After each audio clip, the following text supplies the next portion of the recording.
బాడీలో స్టోర్ అయిపోతాయి. ఎలాంటివి? ఫ్యాట్ సాల్యుబుల్ లైక్ పెస్టిసైడ్స్ కానీ, ఇన్సెక్టిసైడ్స్ కానీ, తర్వాత డైస్ కానీ, ప్లాస్టిక్స్ కానీ, సాల్వెంట్స్ కానీ, ఇవన్నీ కూడా కెమికల్స్ తో తయారు చేయబడింది, ఫ్యాట్ బేస్డ్.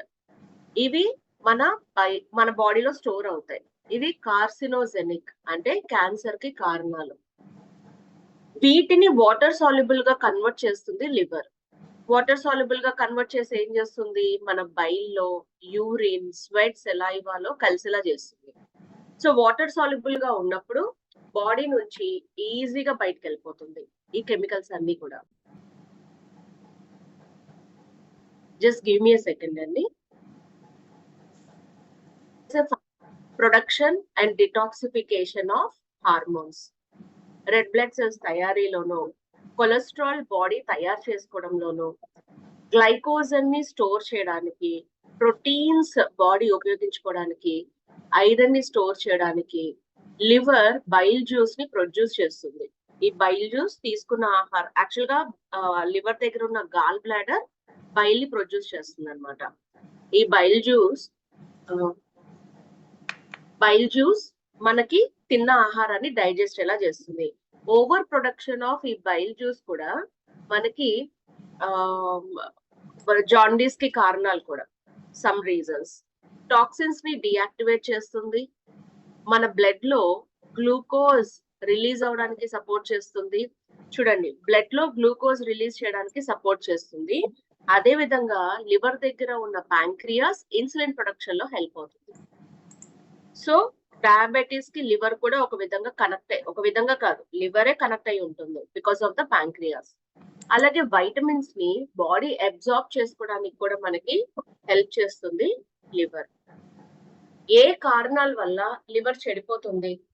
మనము టూ మెనీ క్యాలరీస్ తిన్నప్పుడు, లైక్ ఫ్యాట్ గానీ ఆల్కహాల్ తీసుకున్నప్పుడు, క్రానిక్ ఇన్ఫెక్షన్స్, దీర్ఘకాలిక వ్యాధులతో మందులు మనం వాడుతున్నట్లయితే అప్పుడు కూడా మనకి లివర్ మీద ఎక్కువ ఒత్తిడి అనేది పడుతుంది. అలాగే మన life style related challenges, poor diet, processed foods, excess alcohol, smoking, poor water, air quality, excess medication, hazardous pollutants అంటే కెమికల్ బేస్డ్ పొల్యూటెంట్స్ అన్నమాట. ఇవన్నీ కూడా లివర్ పైన ఒత్తిడికి కారణాలు అవుతూ, లివర్ ఏం చేస్తుంది? కంటిన్యూగా ఫిల్టర్ చేస్తూ చేస్తూ చేస్తూ కెమికల్స్ ని లివర్ స్లోగా డ్యామేజ్ అవడం స్టార్ట్ అవుతుంది. మరి లివర్ డ్యామేజ్ అయ్యింది అని చెప్పడానికి ఏమైనా సిమ్టమ్స్ ఉంటాయా? ఎస్. ఏంటవి? ఎక్స్ట్రీమ్ టైర్డ్నెస్, ఆకలి వేయకపోవడం. మీరు ఎప్పుడైతే ఆకలి వేయట్లేదో ఫుడ్ తినరు, అప్పుడు బరువు తగ్గిపోతారు. నాజియా అండ్ వొమిటింగ్, కడుపులో తిప్పుతున్నట్టుగా ఉండడం లేదా వొమిట్ చేసేయడం.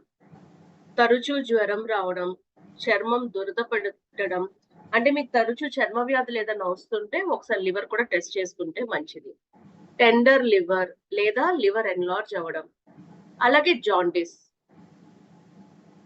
అండ్ వీటితో పాటు కొంచెం డేంజరస్ అయినటువంటి hepatitis A, hepatitis B, hepatitis C virus లాంటివి సోకడం, లివర్ క్యాన్సర్స్, జాండిస్, ఇలాంటివి కొన్ని వచ్చే అవకాశాలు ఉంటాయన్నమాట.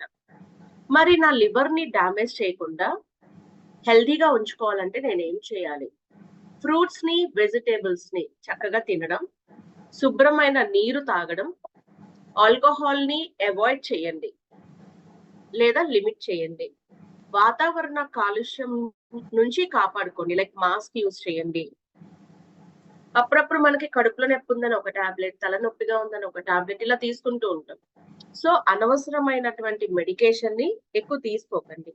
అవసరం ఉంటే తప్పించి, ఇప్పుడు మీరు తట్టుకోగలరు ఒక పెయిన్, దెన్ అప్పుడు మీరు టాబ్లెట్ ని అవాయిడ్ చేయండి. కాదు కూడదంటేనే మీరు వేసుకోండి టాబ్లెట్ ని. మన లివర్ ని సపోర్ట్ చేయడానికి, ప్రొటెక్ట్ చేయడానికి మన దగ్గర మిల్క్ థిజిల్ ప్లస్ అనే ఒక సప్లిమెంట్ ఉంటుంది. మిల్క్ థిజిల్ ప్లస్ మన లివర్ ఫంక్షన్ ని సపోర్ట్ చేస్తుంది. అలాగే ఇక్కడ 3 రకాల ఇంగ్రీడియంట్స్ ఉంటాయి, హర్బ్స్ అన్నమాట. ఒకటి మిల్క్ థిజిల్, రెండోది డాండిలియన్ రూట్, అంటే ఈ పర్పుల్ కలర్ లో కనిపిస్తుంది, ఇట్స్ మిల్క్ థిజిల్ అన్నమాట. పైన ఉన్నది డాండిలియన్ రూట్, అలాగే కింద కనిపిస్తుంది టర్మరిక్, పసుపు. Nutrilite acerola cherry concentrates, citrus dry fruit powders ఇవి కూడా ఉంటాయి. సో ముందుగా 167 milligrams of milk thistle extracts ఉంటాయి. ఇది మనకి fruit as well as root కూడా రెండింటిని వాడతారు. అండ్ లివర్ ని టాక్సిక్ కెమికల్స్, డ్రగ్స్, ఆల్కహాల్ నుంచి సపోర్ట్ చేస్తుంది. మిల్క్ థిజిల్ లో సిలిమెరిన్ అనే ఒక ఫ్లెవినాయిడ్ ఉంటుంది. ఈ flavonoid very good antioxidant, free radicals వల్ల లివర్ సెల్స్ డ్యామేజ్ కాకుండా కాపాడుతుంది, కొత్త లివర్ సెల్స్ ప్రొడ్యూస్ అవడానికి హెల్ప్ చేస్తుంది మిల్క్ థిజిల్ ఎక్స్ట్రాక్ట్స్. రీసెర్చర్స్ ఏం చెప్తున్నారు అంటే సైంటిస్టులు మిల్క్ థిజిల్ ని, టర్మరిక్ ని కలిపి తీసుకోవడం వల్ల మనకి హెల్దీగా ఏజ్ అవ్వడం అండ్ లివర్ బాగా ప్రొటెక్ట్ చేయడం అనేది జరుగుతుంది. అంటే ఎవరికి ఆల్రెడీ లివర్ హెల్దీగా ఉన్న వాళ్ళకి. అలాగే 83 మిల్లీగ్రామ్స్ ఆఫ్ డాండీలియన్ ఎక్స్ట్రాక్ట్స్ ఉంటాయి. ఇవి నార్మల్ డైజెషన్ ని సపోర్ట్ చేస్తాయి. అలాగే normal liver function, vitamin A, choline అనే బి కాంప్లెక్స్ వైటమిన్ కూడా ఉంటాయి. ఇవి లివర్ ఫంక్షన్ ని సపోర్ట్ చేస్తాయి. అందుకని ఇక్కడ బి కాంప్లెక్స్ కూడా ఉంటుంది కాబట్టి నేను పర్సనల్ గా వాడడం చాలా మందికి నేను ఎలా రికమెండ్ చేస్తాను మిల్క్ థిజిల్ అంటే ఒక న్యాచురల్ బి టాబ్లెట్ తో వేసుకోమంటాం. సో సినర్జీగా పనిచేస్తాయి. మీకు డైజెషన్ లో చాలా ఎక్సలెంట్ గా పనిచేస్తుంది అనమాట.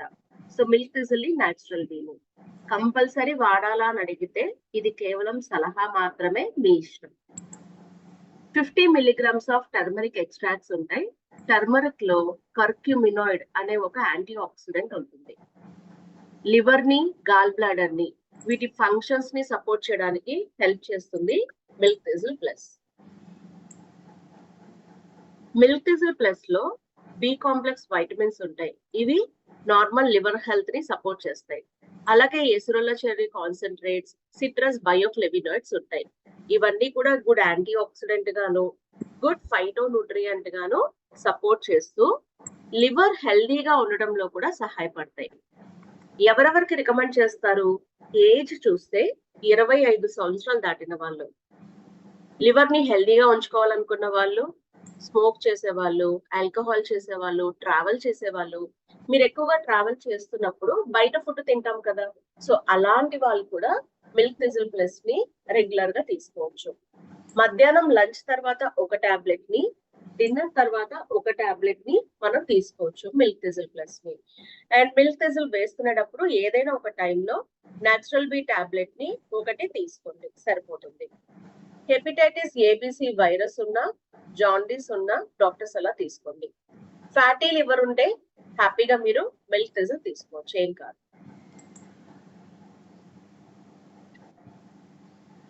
లివర్ బాడీలో డిఫరెంట్ ఫంక్షన్ ని సపోర్ట్ చేస్తుంది. మరి వాట్ అబౌట్ డైజెషన్? లివర్ కూడా బైల్ జ్యూస్ ని ప్రొడ్యూస్ చేయడం వల్ల, సరైనటువంటి హార్మోన్స్ ని, ఎంజైమ్స్ ని రిలీజ్ చేయడం వల్ల మనకి చక్కగా డైజెషన్ అవుతుంది. సో డైజెషన్ అంటే ఏంటి? లార్జ్ ఇన్సాల్యుబుల్ ఫుడ్ మాలిక్యూల్స్ ని, అంటే తీసుకున్న ఆహారాన్ని సింపుల్ పీసెస్ లోకి బ్రేక్ చేసి చక్కగా డైజెస్ట్ ఎలా జరిగి ఆ న్యూట్రియంట్స్ అన్ని బ్లడ్ లో కలుస్తాయి. So that's what is digestion. అయితే ఇప్పుడున్న కాలంలో చాలా మందికి ఇండైజెషన్ ప్రాబ్లమ్స్ ఎక్కువగా ఉన్నాయి, తిన్నది అరగకపోవడం. ఓకే, ఇండైజెషన్ కి కారణాలు ఏంటి అంటే ఓవర్ ఈటింగ్, అవసరం లేకపోయినా తినడం. మనం మెడికేషన్స్ లో ఉంటాం కదా, మందులు వాడుతూ ఉంటాం. సో అలా మెడిసిన్స్ అవి వాడినప్పుడు కూడా because of the gastric related మనకి తిన్నది అరగదు.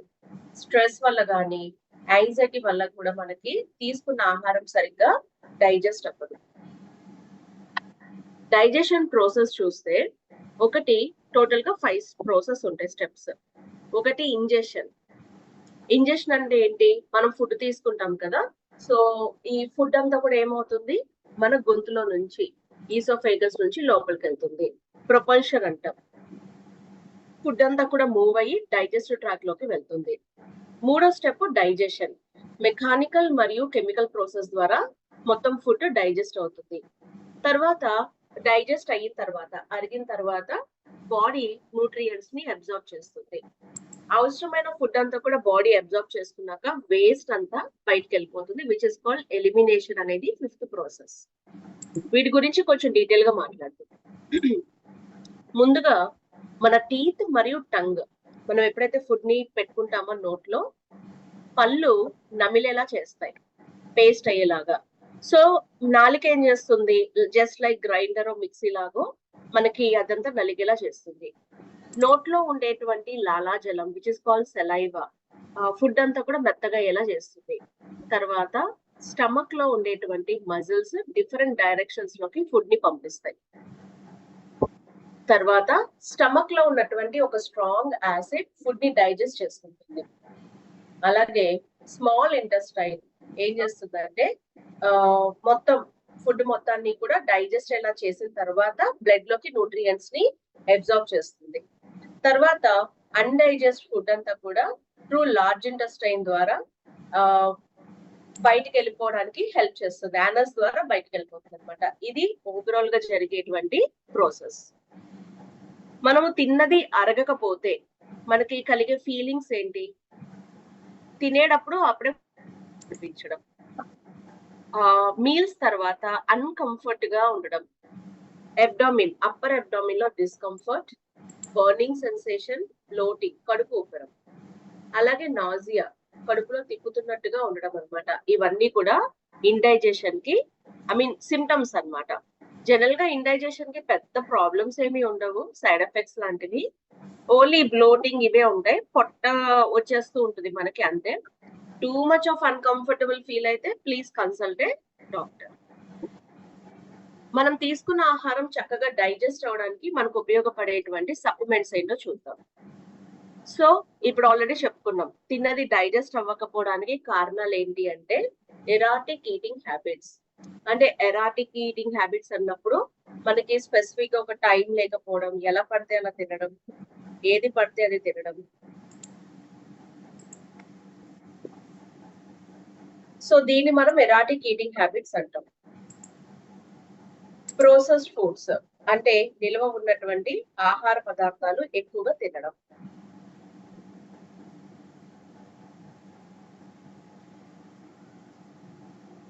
కలుషిత వాతావరణం, కల్తీ ఆహారం, తీసుకునేటువంటి ఆహారంలో పీచు పదార్థాలు లేకపోవడం. నేను ఆల్మోస్ట్ ఫైబర్ గురించి మాట్లాడే ప్రతి సెషన్ లో చెప్తూ ఉంటా.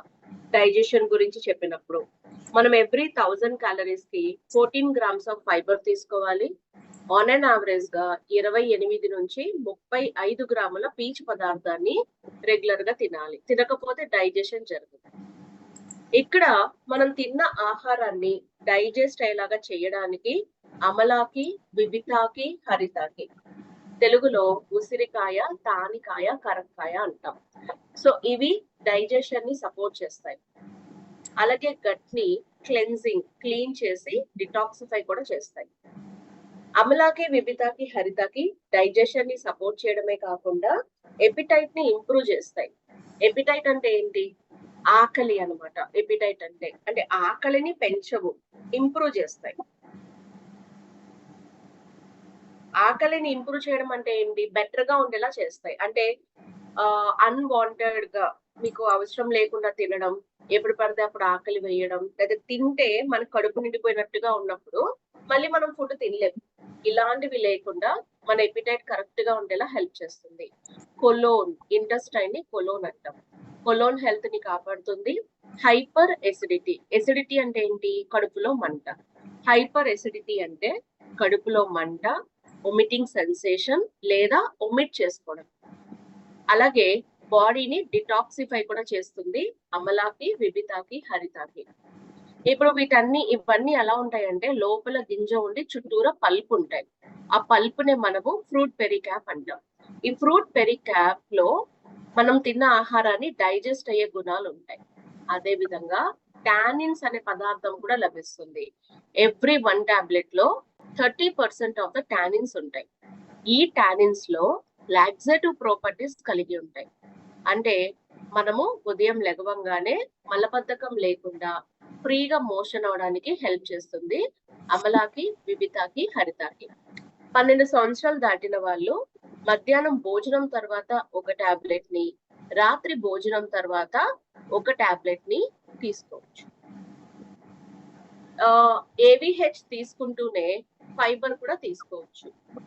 సో ఫైబర్ తీసుకున్న ఆహారం అంటే ఫైబర్ 2 టైప్స్ ఉంటుంది. ఒకటి సాల్యుబుల్ ఫైబర్, రెండోది ఇన్సాల్యుబుల్ ఫైబర్. 2 రకాల ఫైబర్స్ కూడా ఆహారంలో చాలా అవసరం. సో మనం తిన్నది బాగా డైజెస్ట్ ఎలా చేస్తూ బవల్ మూవ్మెంట్ ప్రాపర్ గా ఉండడానికి ఫైబర్ యాక్చువల్గా హెల్ప్ చేస్తుంది. సప్లిమెంట్ పరంగా చూస్తే ఫైబర్ మనకి మార్కెట్ లో సాల్యుబుల్ లేదు, ఇన్సాల్యుబుల్ ఉంటుంది. ఈ సబ్ గోల్ డాబర్ కంపెనీ వాళ్ళది, తర్వాత ఇంకా లాట్ ఆఫ్ ప్రొడక్ట్స్ ఉన్నాయి ఫైబర్ రిలేటెడ్ అన్నమాట. లాక్టీ హెల్ప్ అని, నాట్ లాక్టీ హెల్ప్, లాక్టీ ఫైబర్ అన్నమాట. సో ఇట్లా చాలా ఉంటాయి. ఇవన్నీ కూడా ఇన్సాల్యుబుల్, బట్ మన fibre is a soluble fibre. Fibre లో మాల్టోడెక్స్ట్రిన్, గార్గమ్, ఇన్యులిన్ ఇలాంటివి ఉంటాయి. ఈ 3 ఇంగ్రీడియంట్స్ కూడా ఏం చేస్తాయంటే గ్యాస్ట్రో ఇంటెస్టైనల్ హెల్త్ ని కాపాడతాయి. గ్యాస్ట్రో ఇంటెస్టైనల్ అంటే జిఐ అంటాం, జిఐ ట్రాక్ అంటాం అనమాట. సో తిన్న తర్వాత తేపులు రావడం, తిన్నది అరగకపోవడం, ఎసిడిటీ లాంటివి రావడం, ఇవన్నీ కూడా జిఐకి రిలేటెడ్ అన్నమాట. సో వాటిని సర్ప్రెస్ చేసి మీకు చక్కగా డైజెస్ట్ ఎలా చేస్తుంది. అలాగే ఇక్కడ గార్గం ఇవన్నీ ఫ్యాట్ ని అబ్జార్బ్ చేసుకుంటాయి, కాబట్టి కొలెస్ట్రాల్ ఉన్న వాళ్ళు కూడా చక్కగా తీసుకోవచ్చు. ఆహారం తిన్న తర్వాత మనకి గ్లూకోజ్ రిలీజ్ అవుతుంది. ఫైబర్ కనుక డైట్ లో యాడ్ చేసుకున్న, లంచ్ తర్వాత డిన్నర్ తర్వాత ఫైబర్ ని తాగినప్పుడు ఆ గ్లూకోజ్ ని స్లో డౌన్ చేయడానికి హెల్ప్ చేస్తుంది ఫైబర్. అలాగే ఫైబర్ సెటైటీ ఫీలింగ్ ఇస్తుంది, అంటే మనకి కడుపు బాగా నిండిన ఫీలింగ్ ఇస్తుంది అనమాట. సో ఎప్పుడైతే కడుపు నిండిపోవచ్చు, దానివల్ల వెయిట్ మేనేజ్మెంట్ కి కూడా హెల్ప్ అవుతుంది. ఫైబర్ ని ఎవరెవరు తీసుకుంటారు అంటే 12 సంవత్సరాలు దాటిన వాళ్ళు మధ్యాహ్నం భోజనం తర్వాత ఒక స్కూప్ ని, రాత్రి భోజనం తర్వాత ఒక స్కూప్ ని తీసుకోండి. వాటర్ లో అయితే బెస్ట్ అన్నమాట, జ్యూస్ లో కూడా తీసుకోవచ్చు, కానీ water is the best, plain గా ఉంటుంది కాబట్టి. ఎవరెవరు తీసుకోకూడదు? 12 సంవత్సరాల లోపల పిల్లలు, ఖాళీ కడుపుతో తీసుకోకూడదు. There are 2 ways of taking fibre అండి. మీరు గట్ రీసెట్ లో ఉంటే ఫుడ్ కి ముందు తీసుకోండి, ఒకవేళ గట్ రీసెట్ కాదు నార్మల్ అయితే ఆఫ్టర్ ఫుడ్ తీసుకోండి. తర్వాత 12 years లోపల పిల్లలు గాని, కడుపులో పూత అంటే అల్సర్, అండ్ అదే విధంగా కొలోన్ క్యాన్సర్ ఉన్న వాళ్ళు, కడుపుతో ఉన్న స్త్రీలు, తల్లిపాలు ఇచ్చే స్త్రీలు తీసుకోకూడదు. ఎనీబడి అల్సర్, కొలోన్ క్యాన్సర్స్ ఉన్న వాళ్ళు డాక్టర్ ఇచ్చిన డైటే తినాలి. ఒక స్కూప్ ఆఫ్ ఫైబర్ లో 4.5 గ్రాముల ఫైబర్ ఉంటుంది. మీరు వాటర్ లో కలిపి తీసుకున్నప్పుడు 3.7 గ్రాముల ఫైబర్ అనేది మీ బాడీకి అందుతుంది. సో ఇలాగా పర్ డే 2 scoops తీసుకుంటారు, మధ్యాహ్నం ఒకటి, రాత్రిపూట ఒకటి. సో ఇది వెరీ సింపుల్ మాడ్యూల్. ఇక్కడ మనకి ఒక ప్రొడక్ట్ లేదు, అదేంటి అంటే షీల్డ్ యువర్ డే అన్నమాట. సో మిల్క్ థిజిల్ ఒకటి మీకు పర్చేస్ చేసినప్పుడు 15.84 పాయింట్స్ వస్తాయి, ఏవిహెచ్ 5.61 పాయింట్స్, న్యూట్రిలైట్ ఫైబర్ 9.15 పాయింట్స్ అన్నమాట. అంటే ఓవరాల్ గా చూస్తే 30.69 పాయింట్స్ వస్తాయి. మీకు అయ్యే కాస్ట్ 3,100 రూపీస్ అవుతుంది మీకు. ఓకే, ఎందుకంటే 588 రూపీస్, 3,300 అవుతుంది మీకు కాస్ట్. మీరు ఎవరికైనా ఈ లివర్ అండ్ డైజెషన్ బాస్కెట్ ఒకటి ఇచ్చారనుకోండి, 30 పాయింట్స్ వస్తాయి. అరౌండ్ మీకు 270, 280 ట్రేడ్ డిస్కౌంట్ వస్తుంది, సిఎస్ఐ వస్తుంది. అంటే ఆన్ అండ్ యావరేజ్ గా చూస్తే, అంటే ఒక ప్రొడక్ట్ తీసేస్తే మనకి అప్రాక్సిమేట్ గా, అంటే ఇక్కడ ఉన్న రేట్ ప్రకారం చెప్తే, ఒక బండిల్ ని రిటైల్ చేసినందుకు 466 రూపీస్ వస్తుంది ఇన్కమ్. 5 బండిల్స్ ని రిటైల్ చేసినప్పుడు 2,333 రూపీస్ వస్తుంది అనమాట. సో మన చాయిస్, ఇండివిజువల్ ప్రొడక్ట్ ఎవరికైనా ఇవ్వచ్చు, లేదు నాకు లివర్ హెల్త్ కోసం కావాలి అన్నప్పుడు ఒక బండిల్ గా కూడా మనము పీపుల్ కి రికమెండ్ చేయొచ్చు. సో ఇది as simple as that liver and digestion health basket. ఇందులో మీకు ఏమైనా క్వశ్చన్స్ కానీ డౌట్స్ కానీ ఉంటే అడగచ్చు వినదాంట్లో. ఇందాక మీరు ఇక్కడ ఒక క్వశ్చన్ అడిగారండి, ఈ మెడిసిన్స్ ఎన్నాళ్ళు వాడాలి? ఫర్ యువర్ ఇన్ఫర్మేషన్, ఇవి మెడిసిన్స్ కాదు, సప్లిమెంట్స్, కాబట్టి ఎన్నాళ్ళైనా కూడా వాడుకోవచ్చు. మెడిసిన్స్ అనేవి జబ్బులు వచ్చిన వాళ్ళు వాడతారు. సప్లిమెంట్స్ అనేవి ఎనీబడి కెన్ యూజ్ ఇట్. ఇప్పుడు నార్మల్ పర్సన్ మెడిసిన్ వాడగలరా? వాడకూడదు. ఓకే. శిరీష గారు, నేను మిమ్మల్ని అన్మ్యూట్ చేశాను, చెప్పండి. మేడం డైట్ లో ఉన్న వాళ్ళు కానీ తీసుకోవచ్చా? 5